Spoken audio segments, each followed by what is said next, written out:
Great game in the morning. This is Jonathan Albin, and this is Game Master Soapbox. Today we have quite a fun subject to talk about, and I'm still playing with my sound system, so please forgive me while I try to fix the problem. Alrighty, today we are going to be looking at non-player characters and the history of non-player characters. We'll talk about NEWDs, so make sure you stick around for that. We'll also be talking about R, S, C, M, and V NPCs. So we'll get into that in just a minute. I want to thank you for being here, and if you haven't been with us before, make sure you click the subscribe button so that you'll get notified anytime we do a new video. And also, if you're on the show with us on Twitch, make sure you click the follow button so you'll be up to date with us as far as that's concerned as well. Alrighty, so let's start fixing things here. We are ready to talk about our topic, and our topic is recurring story and cast-off NPCs. Those of you that are storytellers and game masters are pretty familiar with NPCs. As a matter of fact, the term NPC has rather heavily drifted into common knowledge now through videos and such. But a non-player character is any personality that is played or carried out by the game master in the story. This is really, I have to figure out what's causing that echo. All right. Anyway, so we're going to talk about the history of non-player characters. And the history means, let's look back to the Wayback Machine, so to speak, to when the game was first invented. The concept of role-playing games stemmed from war games and miniatures games in particular. I've spoken on that before. But the concept here is that the characters in a story, the player characters, if you will, are persona of an organization or a unit that are traveling through a fictional setting and engaging with the various creatures and people they meet. Well, if the players are taking on individual roles of the primary characters, then somebody has to take on the role of everybody else, and that includes the game master. Now, the type and the extent to which you engage with the NPCs has a lot to do with what the players have chosen to do, in that the type and level of the interaction will be dependent on them. Now, this case we're going to be talking about several different forms, and the first we're going to talk about is probably the raciest. So if you came for the NEWDs, you came to the right spot. This is it. NEWDs are standing for the non-essential window dressing. Sorry to disappoint. The non-essential window dressing level of non-player characters, the NEWDs, if you will, are those personnel that are used to describe a scene. Perhaps you will be given a description of what they look like, what their dress, their apparel, their demeanor is, but they don't necessarily interact with the players at any level whatsoever. They are just there to be seen and experienced as window dressing. The concept, therefore, of the NEWDs is that they are insignificant to the story, except for when promoting the theme and the concept. So, although NEWDs sound important, sound rather risque, they are the least essential, if you will, of non-player characters. As a matter of fact, most NEWDs don't even get a line of text, but that also kind of makes sense if you think about it. All right, so now we're going to talk about the various forms of non-player character. Non-player character, by definition, are going to be those personalities that the players have to interact with, and some of them are integral to the story, and some are absolutely non-essential whatsoever. So beyond the NEWDs, we have other types, so we're going to talk about those as well. So the first one we're going to talk about are the recurring comforting connections. That is the RNPC, or recurring non-player character.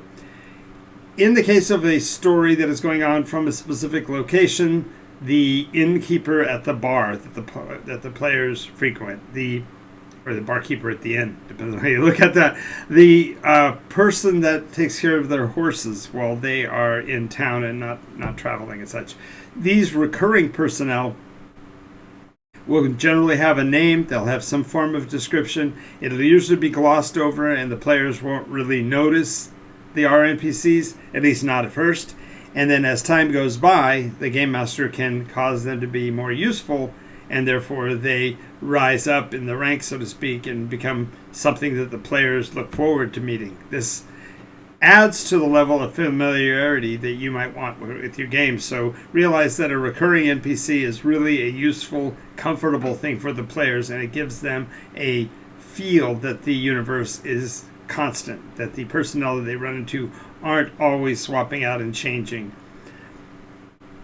NPCs also tend to be personalities and images that will have more than one dimension. They might have a first and last name. They might be described as either going on shift or off shift. These kind of little details help to make the player feel comfortable in the zone of roleplay and give them a personality to interact with where they can actually practice their skills. Beyond the NPCs, we come to the NPCs, and these are often they're actually less significant than the NPCs because a story anchor personality, or in this case a story NPC, is somebody who the players absolutely need to have an interaction with for some reason. Either he's to provide a quote or a quest or a quiz or some key information that the players need to continue their story forward. So these anchored as SPCs or SNPCs are there specifically to carry forward the agenda, the story of the adventure. And in certain cases, they can actually become recurring. So, for example, if the same employer hires the party time after time, then maybe they'll get familiar with who their SNPC is, but not necessarily. SNPCs, therefore, don't necessarily have to be as developed as your NPCs will, but they do carry some weight, at least importance of the story. And then they're cast off. They're fundamentally, you can ignore them. So the next of these are these are almost like the NEWDs, and I like saying that. So they're like the non-essential window dressing. The cast-off NPCs or CNPCs are those personnel whose names the players don't care to know.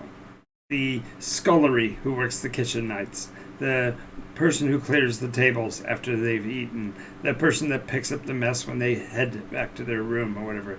These cast-offs, even the maid that comes in and cleans their room during the day, is not going to be relevant to the player, and he's not going to spend any time with him. Now, do notice that your recurring NPCs tend to come from your cast-offs, so kind of be cautious about what you give or take, because the players may remember, oh yeah, there was somebody in our room before we came back and we need to talk to that person. So all of a sudden, what would have been a cast-off NPC suddenly is somewhat important to the story, or maybe even become a recurring NPC. So just realize that the world of the non-player character is kind of like an accordion. It expands or contracts with the needs of the players and the story itself. Now, CNPCs are also useful for the one-off situations where the players need a piece of information. Maybe they got it earlier but forgot it, that kind of thing. You can use a cast-off to go, oh yeah, I remember there was a lady you met at the store before. I think she lives down that way. And therefore, the cast-off now becomes sort of a story NPC, but he's not built up. There's no backbone to him. There's just a name and a face, so to speak. Now, beyond that, you have what I consider to be the MNPCs. And the MNPCs are the mentor NPCs. And these are useful, persistent, and often pertinent advisors to the players. In other words, it's the guy that repairs their sword. It's the guy who took care of their horse over the winter. It's somebody who's essential to the player's advancement and generally has wise information or critical pieces that they can go back to again and again for additional information. And these mentor NPCs generally tend to be more developed. You'll spend more time building them up and creating more about their background, what their career path is, what kinds of things they were involved with, so that the players will see their gravity and their value. And then finally, we have to have the VNPCs. And these are your villain NPCs. And when I speak of the VNPCs, they can be as antagonistic and over the top and in your face as you want them to be, or they can just be a subtle nuance in the background. The shadow, the strange person that came in the night, the villain. There are ways to build it up or tear it down as you need, but to realize that the VNPC is going to need to be developed, maybe in certain cases to even a greater extent than all of the others. The VNPCs are quite often confused with the NEWDs. There, I said it again, the window dressing, because they usually are skulking and hiding back in the background and aren't necessarily memorable on their own. But having them as part of the window dressing also then adds some credence and credibility to the possibility of the players interacting with those seemingly non-essentials that walk through the scenes. So when you have the entire spectrum of NPCs here, when you have all of the possibilities, your world can be populated relatively easily. You get the window dressings, the clothing and the color of their hair, maybe something about their demeanor is going to be as much as you're going to need. In the case of the others, from the RNPC all the way through, you're probably going to want to do some development. What are they doing there? How did they become there in that position? How long have they been waiting there? Are they aware of the character's involvement, etc., etc., etc.? Recurring NPCs can be built over time. So the first time the players may interact with them may simply be as window dressing. They may be even considered to be cast-offs at first.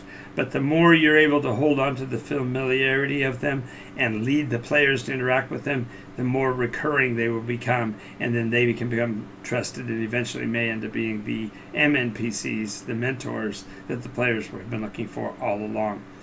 Again, the story NPCs tend to be almost cast-offs because they are only important to a particular story. But if you're running in a campaign style and you're running over the same locale session after session, even the most obscure story NPC will occasionally resurface and become important. So it's useful for you as a game master to get to know these NPCs, these non-player characters, and their roles in the game, especially when it comes to raising tension in a game. If you add a hint of a villainous NPC into the story, you create more gravity for the overall game. So just wanted to give you the full spectrum of how to use NPCs. This should help your games going forward and really give you an opportunity to bring in and hold your players in a very memorable event. I want to thank you for being here tonight. This is the information that I wanted to cover for the Game Master's Soapbox. I'll switch the title back here. And wanted to also let you know that if you have episodes or information you would like to see that you haven't seen yet, make sure you leave me a comment so that I can create new videos for you. We do these every night at 11 p.m.